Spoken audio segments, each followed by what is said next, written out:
Graphing a quadratic equation. We're going to graph quadratic equations, and parabolas that are functions we're going to be graphing in particular, and parabolas that are functions have every x has only one y.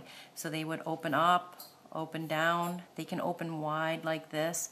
What they can't do is open to the side, because here if you look at the line of x is going to cross over this twice. The vertical line test says that we're going to have two answers for every x here along this path. So those are not functions. These are what we are going to graph. We graph parabolas, part 2. We're going to be graphing a quadratic equation. And they take two forms. Y equals ax squared plus bx plus c is considered the standard form, whereas y equals a times the quantity x minus h squared plus k is considered the vertex form, where the values of h and k are the turning point. Today we will work with the standard form, and the standard form, again, to remind you, is y equals ax squared plus bx plus c. Observations about quadratic equations and graphing parabolas. You're going to have an axis of symmetry. It's going to be an x equals a number line. It's going to be vertical. You're going to shade it in with a dotted line. You're going to have the turning point that is on the axis of symmetry, so it folds over exactly, it's symmetrical. This is called the turning point or the vertex of the parabola. To find the axis of symmetry, we're going to use the formula x equals minus b over 2a. We're going to talk about this in a little bit. Once you find this value, the x goes in for the vertex. It's the x coordinate of the vertex point. You plug that into the quadratic formula and you will get the y value. If the value of a is greater than 0, the parabola will open up, because the value of x squared is going to be positive and it's going to grow more quickly than the rest of the equation. If the value of a is less than 0, the amount that is x squared will go down more quickly, so it will force the values to go down, so it will open down.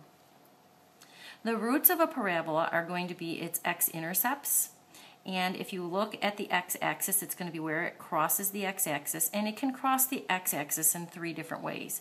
It could, or not, it could meet it at one point, it might not meet it at all, or the parabola could cross in 2 points. So where that value is y equals 0 on the x-axis, you are going to have 1, 0, 1, or 2 roots as possibilities. The process of graphing a parabola is to find the axis of symmetry first. Then we're going to make a table of values using the x value at the axis of symmetry and then 3 points on either side, 3 values of x on either side, and then we're going to graph it. First, we're going to practice finding the values of a and b and c. So if we look at this quadratic equation, the y is alone, so it's in standard form. The value of a, what is the coefficient in front of a squared? 1. The value of b, the coefficient in front of the x, is 4. The value of c, the number that's alone, is negative 2. The y is alone, it's in standard form. What is the value of a? Negative 2. The value of b is 4, and c is 7. What is the value of a? Negative 1. What is the coefficient in front of the x term? Since there isn't one, it's 0. 0 times x is 0. And the number that's alone is 5. Well, we look at this one and we have a problem because the y is not alone. You always have to look and see if that's true. If that's not the case, you have to get the y alone first before you can do the problem.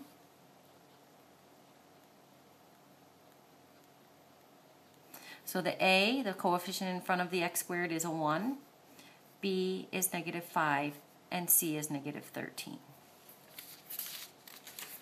Now we're going to graph a parabola, quadratic equation. Y equals x squared. The process. The first step is to find the axis of symmetry. X equals minus b over 2a. Okay. X equals. Well, what is the b value, what is a equal to, and what is b equal to. The coefficient in front of the x squared is a 1. The coefficient in front of the x is a 0. So that's what we need to solve this problem. B is equal to 0, so we're going to plug in minus 0 over 2 times 1. 0 divided by anything is 0, so we have x equals 0. So now we know that we have to plot the points where x is 0 is going to be our axis of symmetry. So that is this line right here. And we're going to make it dotted. I hope you can see that it is dotted. And we're going to label that as our axis of symmetry.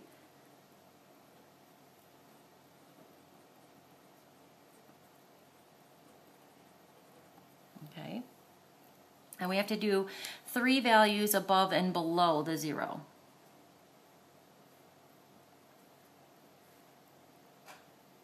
Okay.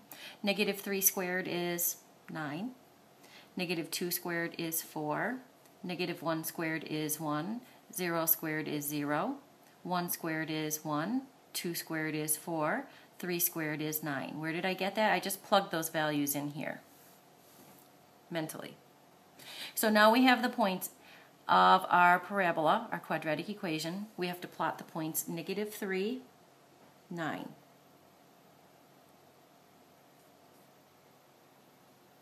Negative 2, 4. Negative 1, 1, 0, 0, 1, 1. And they should be exactly the same on the opposite side. 2, 4, and 3, 9. If they are not the same, we did not find the axis of symmetry or we made a calculation error. Now the trick here is to connect these with a curve,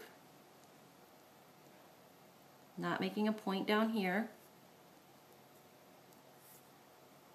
These are not line segments, this is a gradual curve, and we're going to put arrows on them. They can't point out. They're not going to point back in either, but it doesn't end. So here we have our parabola, and we're going to label it y equals x squared. So we have labeled the axis of symmetry. We have to label the turning point. The coordinates of the turning point of the vertex are 0, 0. And we have to tell whether this is a maximum point or a minimum point. And this is a minimum point. It's never going to get smaller than this.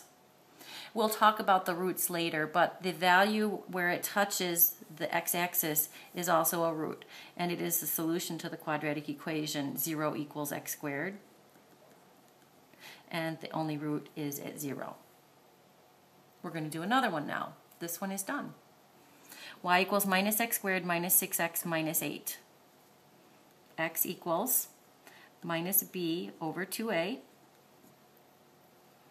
A equals negative 1 and b equals negative 6. So we have minus b. So we have the negative that we bring down, and b is equal to negative 6, so we're going to have a double negative there. 2 times negative 1. The opposite of negative 6 is 6. 2 times negative 1 is negative 2. So the axis of symmetry is at negative 3.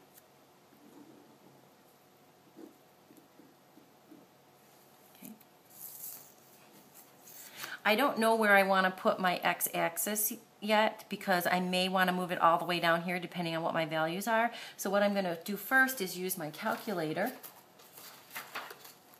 You could do this by hand if you want to. I don't want to. I'm going to turn it on. Push my y equals button, clear it out. And I'm going to plug in this formula.